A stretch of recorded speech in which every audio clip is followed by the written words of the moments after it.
సరే అంటే అసలు సినిమా ఇండస్ట్రీలో మీరు చెప్పారు. ఇలా వాళ్ళకి టాలెంట్ ఉండాలి అని చెప్పి. కానీ మనం పెద్ద పెద్ద హీరోలను చూసుకుంటుంటే వాళ్ళు సూపర్ హ్యాండ్సమ్మా ఇలా అంటే వాళ్ళనే సినిమాల్లో మీరు అంతకుముందు నెగెటివ్ కామెంట్స్ చేశారని వాళ్ళే కొన్ని సందర్భాల్లో ఇంటర్వ్యూలో చెప్పుకోవడం జరిగింది.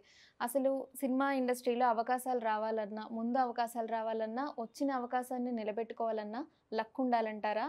టాలెంట్ ఉండాలంటారా? అందం ఉండాలంటారా? ఎవరికి హీరోయిన్‌లకా? హీరోలకా నువ్వు అడిగేది? హీరోయిన్స్‌కి, హీరోస్‌కి. ఎవరికైనా అమ్మా ఇండస్ట్రీలో రావాలంటే ఫస్టు టాలెంట్ అనేది ఉండాలమ్మా. టాలెంట్ 100% ఉండాలి.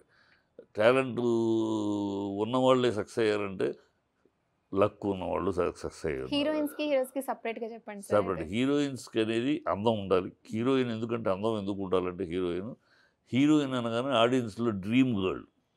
ఆ డ్రీమ్ గర్ల్‌గా వాడు ఉన్నప్పుడే అందంగా ఉన్నప్పుడే ఆహా! అని ఆస్వాదిస్తాడు.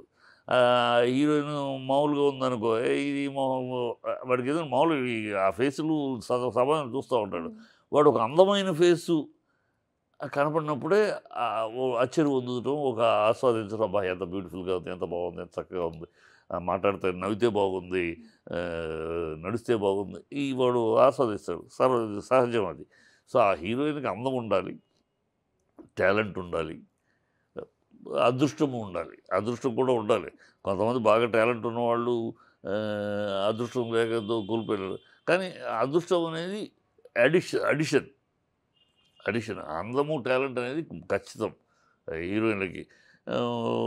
ఒక్కొక్కసారి మీరనొచ్చు, కొంతమంది అందం అంతగా లేని వాళ్ళు కూడా రాణించగారు కదా! అంటే అది టాలెంట్. ఎక్స్ట్రార్డినరీ టాలెంట్ ఉన్నప్పుడు. ఇప్పుడు శారద గారున్నారు. అందగత్తెం కాదు ఆవిడ. పెద్ద అందగత్తెం కాదు. కామెడీ వేషాలు మామూలు మామూలు ఒక ఉంట దీంట్లో ఉంటదావిడ. సుజాత. హ్మ్. వీళ్ళు పెద్ద అందగత్తెలు కాదు. కానీ చక్కగా ఉంటారంతే. కానీ వాళ్ళు ఎక్కడికో ఎళ్లారు. ఎంతో టాప్ పొజిషన్స్‌కెళ్లారు. టాలెంట్. అక్కడ టాలెంట్. సో, టాలెంటు, లక్కు అనేది అటు ఇటు ఉంటదమ్మా. లక్ ఉండాలి, టాలెంట్ ఉండాలి. కేవలం లక్ ఉండి టాలెంట్ లేనోళ్ళు వచ్చింది ఆ ఏడే, పోయింది ఆ ఏడే అన్నట్టు ఓ 4, 5 సినిమాలు పోతారు. టాలెంట్ లేకపోతే. లక్ ఉన్నవాళ్ళు అలా వచ్చిపోతారు. టాలెంట్ ఉందనుకోమ్మా, ఒకరోజు కాకపోతే ఒక రోజుకొస్తారు. వాణిశ్రీ టాలెంట్ విషయానికి వాణిశ్రీ అండి హీరోయిన్. చిన్నప్పుడు కామెడీ వేషాలు వేసింది. తర్వాత చెలికెత్తి వేషాలు వేసింది. అగ్రనటి అయింది. అది టాలెంట్. ఆవిడకి లక్ బిగినింగ్ డేస్‌లో కలిసి రాకపోయినా, ఆ టాలెంట్ తోటి ప్రయాణం చేసింది. ఆ టాలెంట్ తోటి దొరికిన వేషాన్ని దొరికినట్టు పెర్ఫార్మన్స్ చేస్తూ భలే చేస్తంది. ఏ వేషం ఇచ్చినా భలే చేస్తంది అనే పేరు తెచ్చుకొని ఆఖరికి రామారావు గారి సినిమాలో చెలికెత్తుగా కామెడియన్‌గాను చెలికెత్తుగా వేస్తే అదే రామారావు గారితోటి హీరోయిన్‌గా బ్రహ్మాండమైన సినిమాలు చేసింది. సో, అది టాలెంట్. టాలెంట్‌కి ఎంత విలువ ఉందో అదృష్టానికి అంత ఉందో. సో, హీరోల కొంతమందేంటంటే అలవోకగా అదృష్టం ఉన్నవాళ్ళేంటంటే టాలెంట్ అలవోకగా వచ్చేస్తారు టాప్ పొజిషన్‌కి.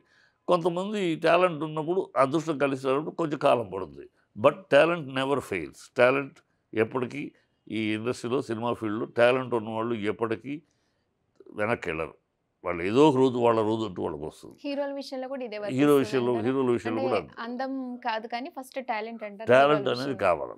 హ్మ్. టాలెంట్ అది ఉన్నప్పుడు ఈ రోజు కాకపోతే రేపు హ్మ్. వాళ్ళకి తలుపు తెరుద్ది.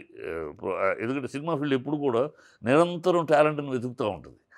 నిరంతరం హీరోయిన్‌లో అందాన్ని ఆహ్, ట ట కొంచెం టాలెంట్ తక్కువున్నా హీరోయిన్‌లో అందంగా ఉందంటే బ్రహ్మాండం బొమ్మలా ఉందంటే ఏదో మనం కష్టపడి ఏదో చేయొచ్చు హ్మ్. అని హీరోయిన్ విషయంలో.